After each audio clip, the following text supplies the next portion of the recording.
Jusqu'à présent, les personnalités avaient majoritairement gardé le silence dans cette campagne présidentielle, les leçons de l'époque ayant peut-être été retenues, après ce qui est arrivé à certains artistes, plombés par leur engagement envers un tel ou un tel point. Mais, dans la dernière ligne droite, un imposant collectif a décidé d'appeler à voter Jean-Luc Mélenchon. Le premier tour de l'élection présidentielle aura lieu, le dimanche 10 avril.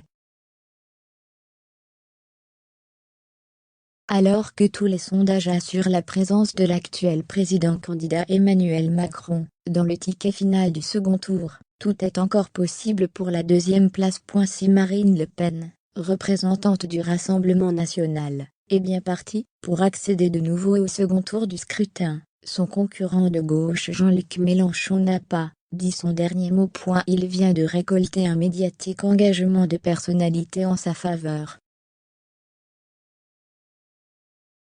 C'est sur le site, ce sera Mélenchon que l'on a pu voir un texte, signé par environ 2000 personnalités du monde culturel, qui encourage les électeurs indécis à donner leur vote au candidat de la France insoumise, actuellement crédité jusqu'à 16% des intentions de vote, faisant de lui le troisième homme de cette élection présidentielle.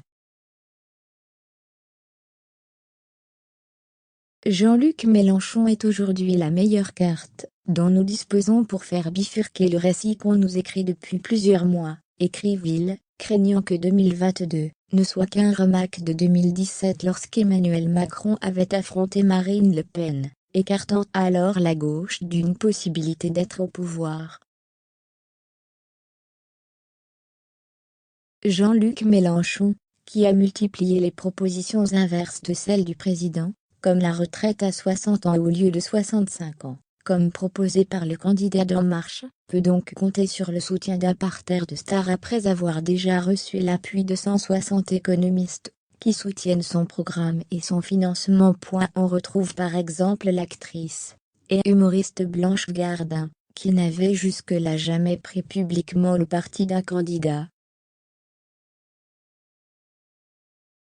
À ses côtés, Yvan Le Bouloche, Romane Boringer, Eva Darlan, Annie Dupray, Princesse Erika, Corinne Maziero, Bruno Solo, Sanseverino ou encore Julien Boisselier, Catherine Corsini, Robert Guédiguian. Ces derniers temps, les stars avaient plutôt fait profil bas, sans doute marqués par le sort réservé à certains camarades ayant manifesté du soutien à tel ou tel politique par le passé, comme ce fut le cas pour Faudel et Doc Gynéco, qui ont payé très cher leur soutien à Nicolas Sarkozy. Récemment, c'est le clivant rappeur Booba, qui a surpris tout le monde en soutenant sur Twitter Éric Zemmour.